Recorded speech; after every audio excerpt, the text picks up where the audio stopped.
Evangelho de João, capítulo 21. Espírito Santo, conceda a tua direção. Fala conosco. Bom é estarmos aqui, Senhor,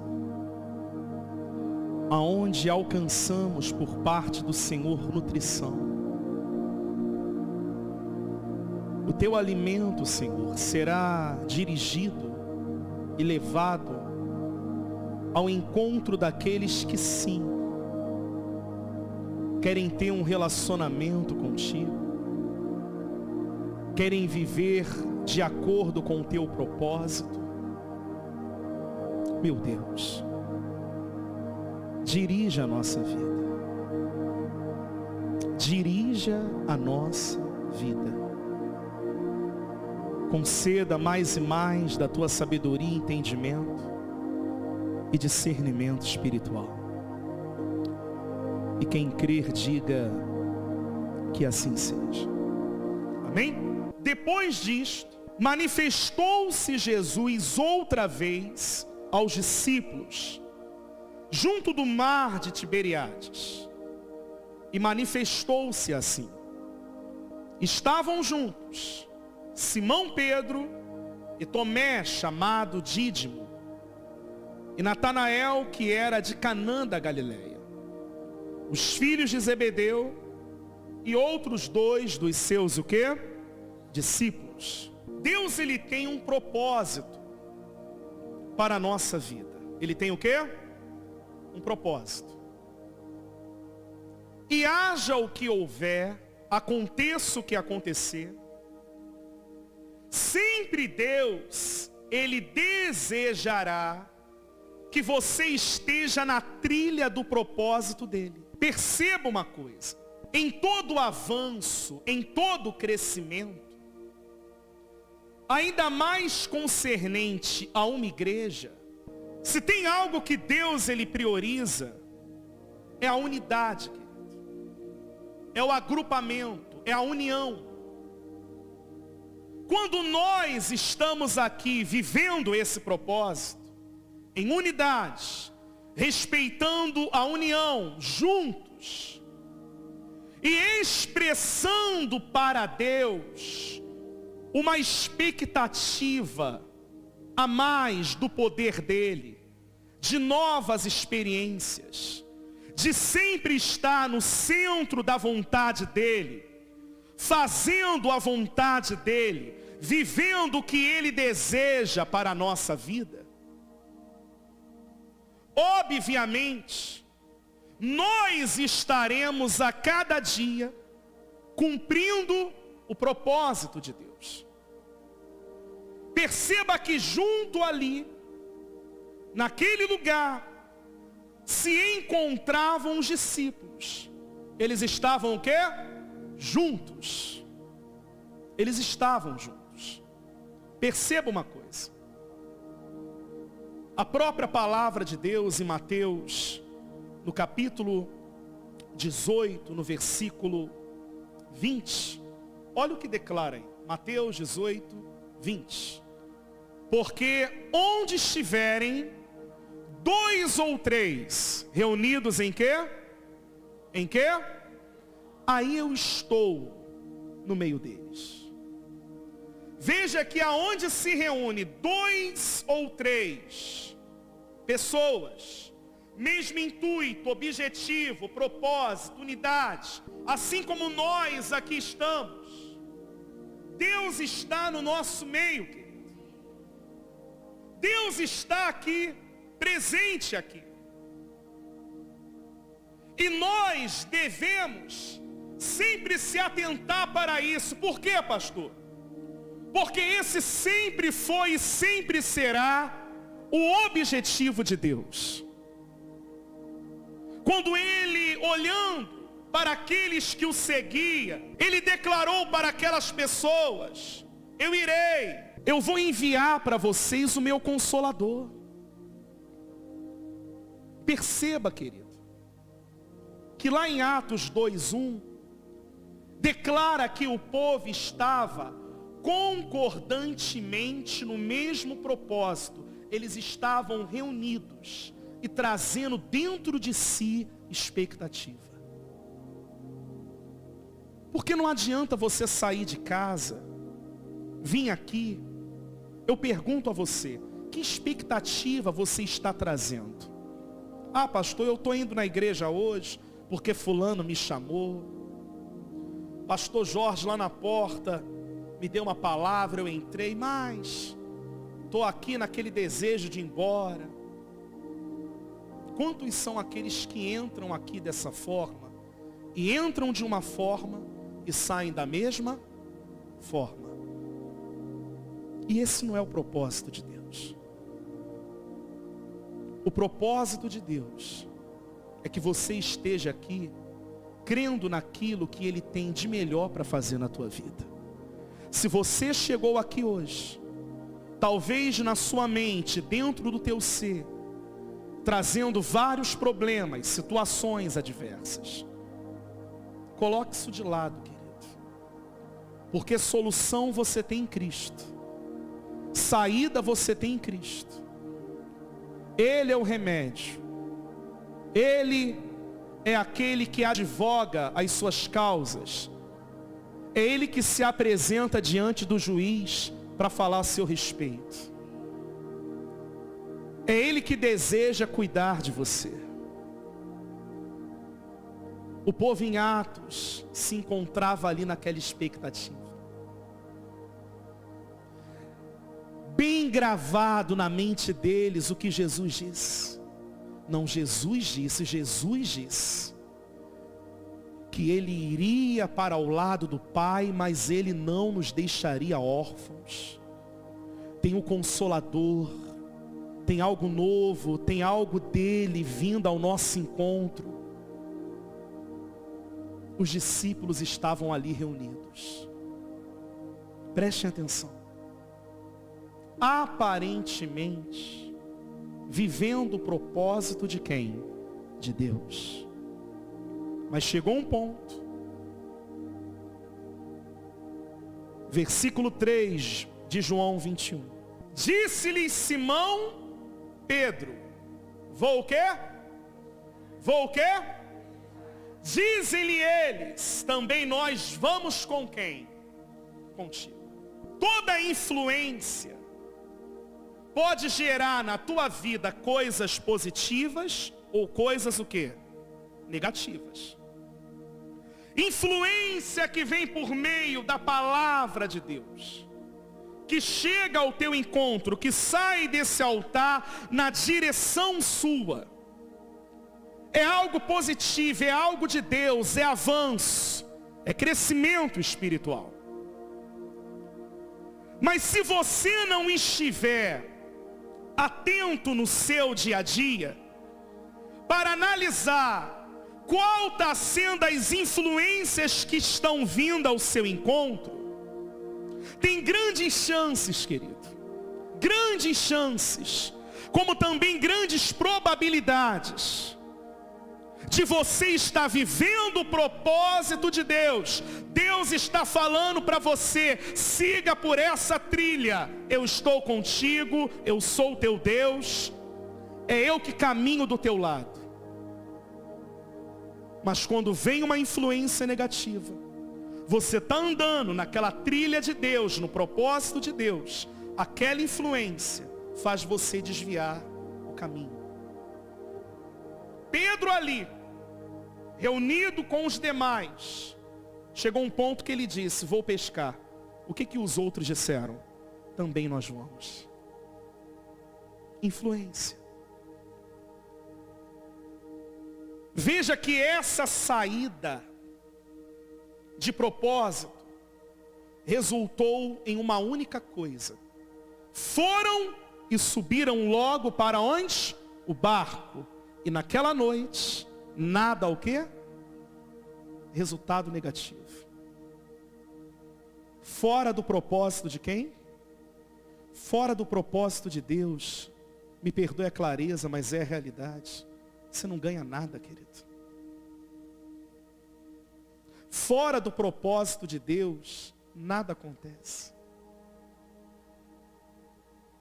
Tem pessoas que elas desejam viver uma vida andando pela dureza do coração.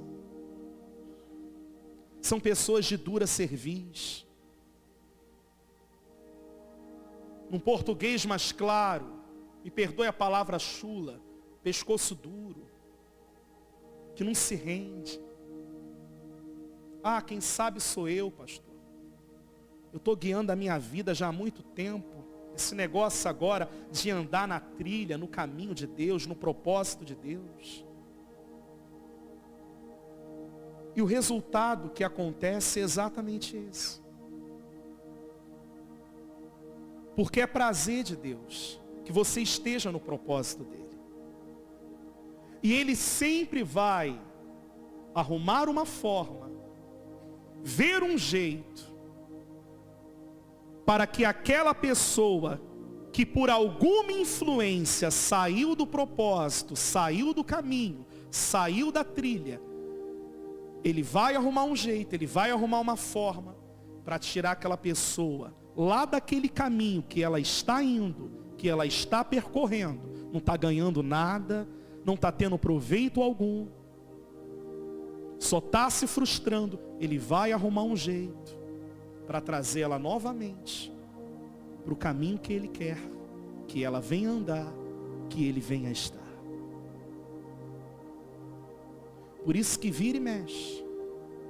Você que está aqui nessa noite, sempre surge oportunidades na tua vida, quando às vezes acontecem coisas, porventura algum dia você se afastou, apareceu algo, surgiu uma situação, que o próprio Deus, Ele criou aquela situação, para que hoje, nesta noite, você estivesse aqui, como aqui você está, no nosso meio, ouvindo a palavra de quem?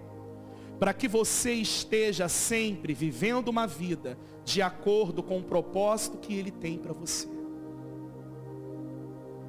Quem consegue entender a palavra? Queridos, analise bem isso. Eles nada apanharam. E a palavra de Deus declara, no versículo 4, e sendo já manhã, se apresentou na praia, mas os discípulos não conheceram que era quem? Disse-lhe, pois, Jesus, filhos, tendes alguma coisa de quê? Responderam-lhe, não. E ele lhes disse, lançai a rede para o lado direito do quê? E achareis. Lançaram-na, pois, e já não a podiam tirar, pela multidão de quê? Prestem atenção nessas duas partes do versículo 5. Coloque aí, por gentileza. 5 versículo. Filhos, tendes alguma coisa o quê? Eu pergunto a você, será que Jesus não sabia que eles não tinham apanhado nada? Sabia ou não sabia? Sabia, querido. Mas sempre Deus, Ele vai arrumar uma forma, olhem para mim, preste atenção, para trazer a pessoa para o relacionamento, para trazer a pessoa para o propósito, porque é prazer de Deus ter um relacionamento contigo. Porque na questão relacionamento, querido, relacionamento com Deus é você chegar diante dEle, sabendo que Ele sabe quem você é. Em muitos momentos teimoso, teimosa, difícil, Ele conhece você, Ele conhece a mim, Ele conhece cada um de nós. E relacionamento não tem como você esconder algo um do outro, ainda mais de Deus. Por quê, pastor? Porque Deus é onisciente, onipresente, onipotente. Ele sabe o que se passa no seu pensamento, Ele sabe a sua intenção, o seu desejo. aquilo que você fez ou deixou de fazer. Ele sabe. E Jesus muito bem sabia que aqueles discípulos se encontravam naquele momento não vivendo o propósito que ele tinha. Mas naquele momento ele pergunta: tendes alguma coisa de comer?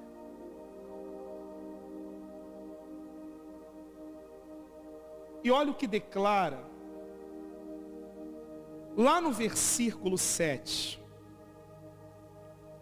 Então aquele discípulo, a quem Jesus amava, disse a Pedro: é o Senhor. E quando Simão Pedro ouviu que era o Senhor, cingiu-se com o quê? Com a túnica, porque estava o quê? E lançou-se aonde? Ao mar. Analise comigo. Queridos, quando você tem tempo para Deus, quando você está na trilha do propósito, há uma cobertura espiritual sobre a tua vida. Quem concorda comigo? Quando a pessoa, ela, por alguma influência, ela sai desse propósito, ela também acaba, sem que ela talvez perceba, perdendo essa cobertura espiritual. E quem perde a cobertura espiritual, pela falta de se dedicar, de ter comunhão com Deus, de buscá-lo, de ter o prazer, de louvar a cada dia, de levantar pela manhã, engrandecer o nome dEle, declarar para Ele: meu Deus, o Senhor é o meu amigo, meu Senhor, guia-me no meu trabalho, dirija a minha vida, para que em tudo aquilo que eu fizer hoje, sim Deus, eu possa me sobressair. Quando a pessoa ela tem esse senso, ela olha para Deus dessa forma, ela está na trilha.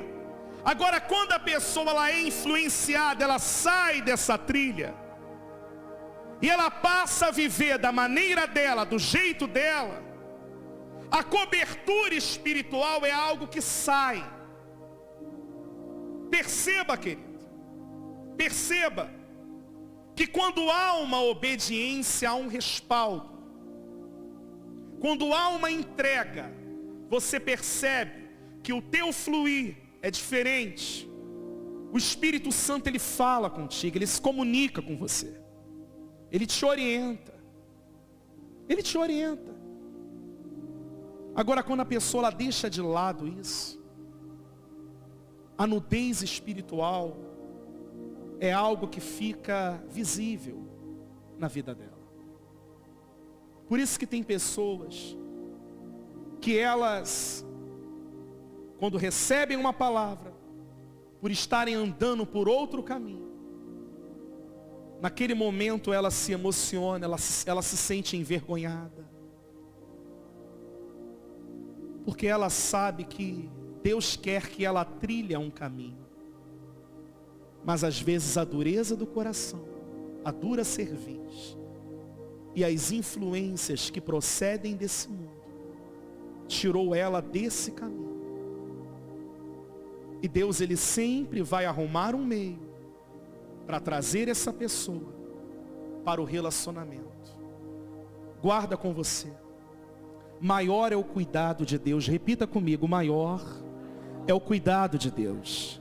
Maior é as mãos de Deus sobre a minha vida. Diga: eu não quero andar pela dureza do meu coração. Eu não quero viver uma vida pela dureza do meu coração. Quando você pensa assim, você vive o propósito de Deus. É como o exemplo que eu dei hoje pela manhã. O menino, ele ia sempre com o pai na mercearia. E o dono daquela mercearia sempre observava o seguinte, querido. Aquele menino, ele ficava olhando para aquele pote de bala e ficava ali vidrado. E chegou um ponto que o dono daquele comércio pegou aquele pote, abriu, virou para aquele menino e disse: pode pegar. E o pai ao lado dele virou para ele: pega, filho. E ele olhava para o pai. E o pai de novo virou para ele e disse: pega, filho, o moço está te dando, pode pegar. Aí ele: não, pai. E chegou um ponto que o pai perguntou para ele: pega, filho, por que você não quer pegar? Aí ele virou para o pai e disse: porque a tua mão é maior, pai.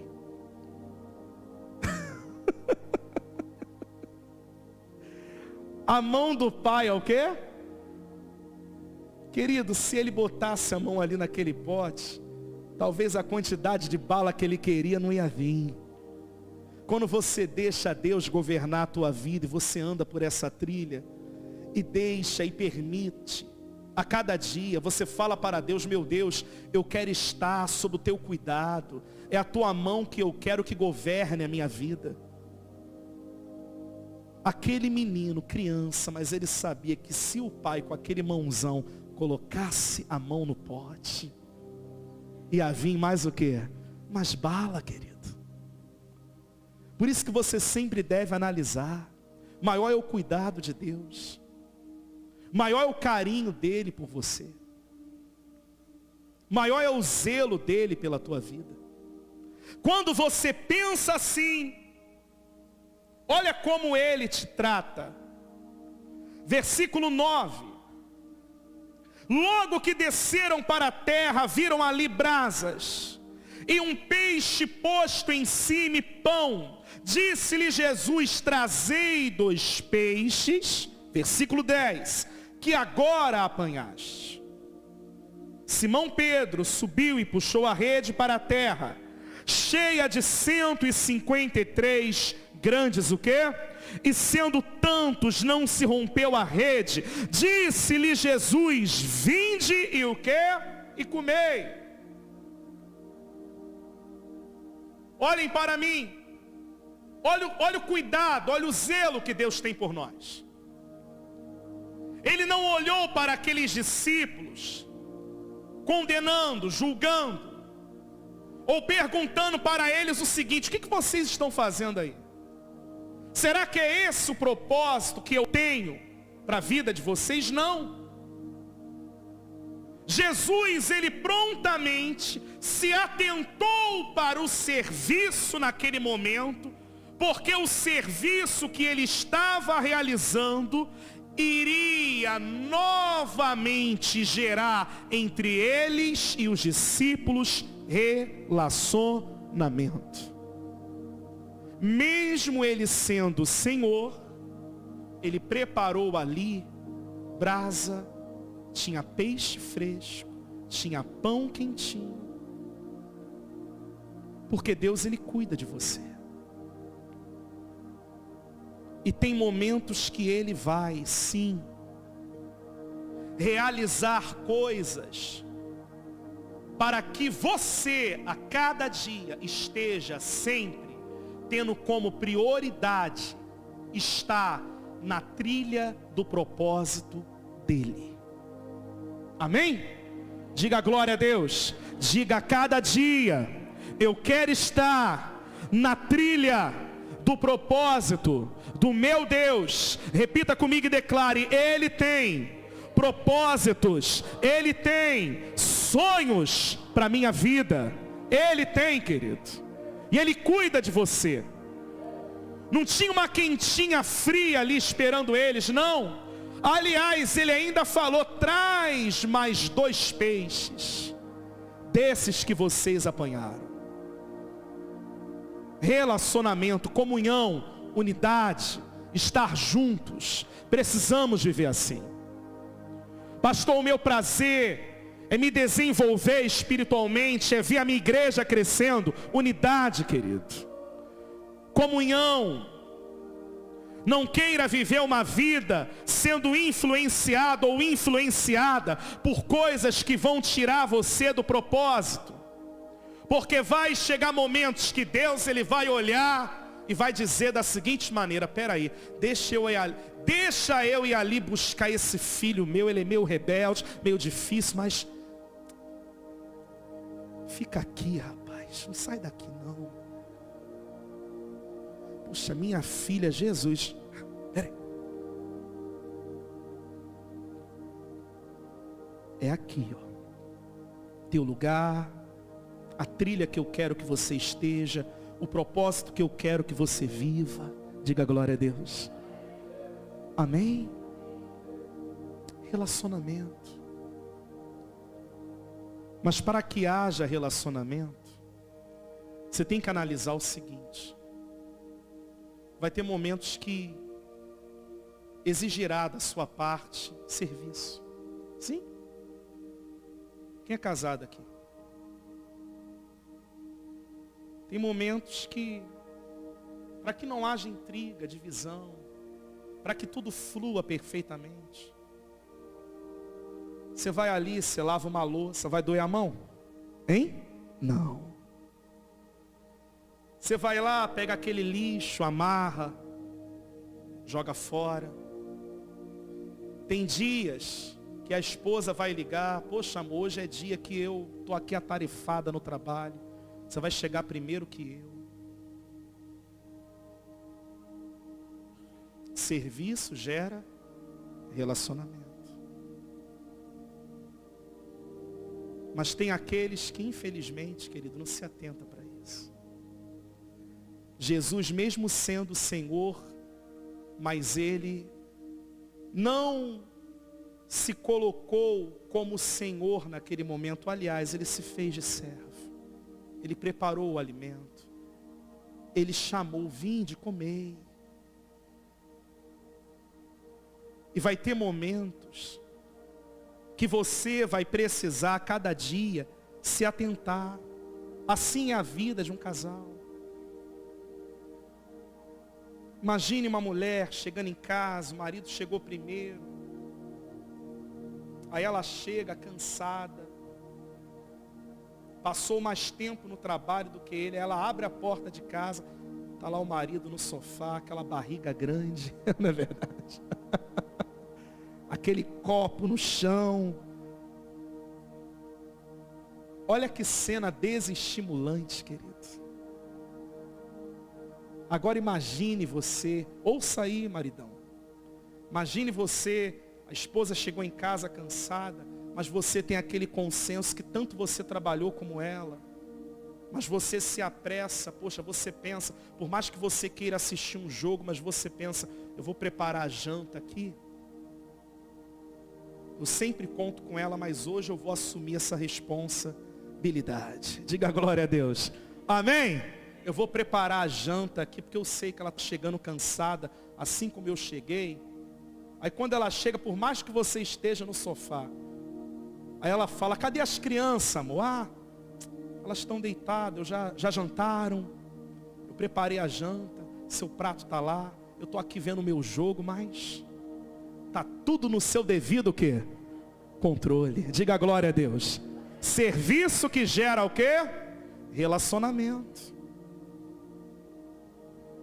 Mas tem pessoas que às vezes não querem exercer o serviço, mas ela quer ter um relacionamento, ó, de vitória. Pastor, é de vitória que eu quero ter.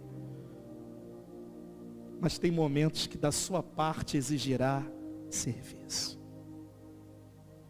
Jesus se atentou para o serviço. Por quê? Porque ele queria gerar entre ele e os discípulos relacionamento. Chegou um ponto que ele virou para Pedro, versículo 15, para nós terminarmos. E depois de terem jantado, disse Jesus a Simão Pedro: Simão, filho de Jonas, ama-me mais do que estes? E ele respondeu: sim, Senhor, tu sabes que te amo. Disse-lhe: apacenta os meus o quê? Tornou a dizer-lhe segunda vez: Simão, filho de Jonas, ama-me? Disse: sim, Senhor, tu sabes que te amo. Disse-lhe: apacenta as minhas o quê? Disse-lhe terceira vez: Simão, filho de Jonas, ama-me? Simão entristeceu-se por lhe ter dito pela o quê? Terceira vez: ama-me. e disse-lhe: Senhor, tu sabes o quê? Tem como esconder algo de Deus, igreja? Hein? Tu sabes que eu o quê? Jesus disse-lhe: apacenta as minhas ovelhas. Por 3 vezes ele negou. Por 3 vezes ele foi provado. Para quê, pastor? Para estar na trilha do propósito. Nós, a cada semana, estamos vivenciando e experimentando coisas que somente Deus para nos conceder. Tem um trabalho que foi iniciado no decorrer de algumas semanas, que se chama GPS. E o intuito é resgatar vidas, é trazer almas, pessoas que estão fora desse propósito. E nós, como igreja, precisamos estar unidos nesse objetivo. Amém? Unidos, querido. Por 3 vezes ele negou. Por 3 vezes ele foi tratado naquele momento, para que ele reconhecesse que, independentemente de qualquer coisa, Jesus não apontou o dedo para ele, Jesus não o julgou, Jesus não o repreendeu pelo fato dele estar nu, não.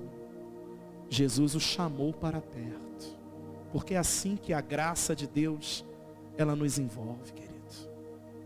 É assim que é a graça do nosso Deus, o amor incondicional dele, sem julgamento, porque é prazer dele que você viva o propósito dele.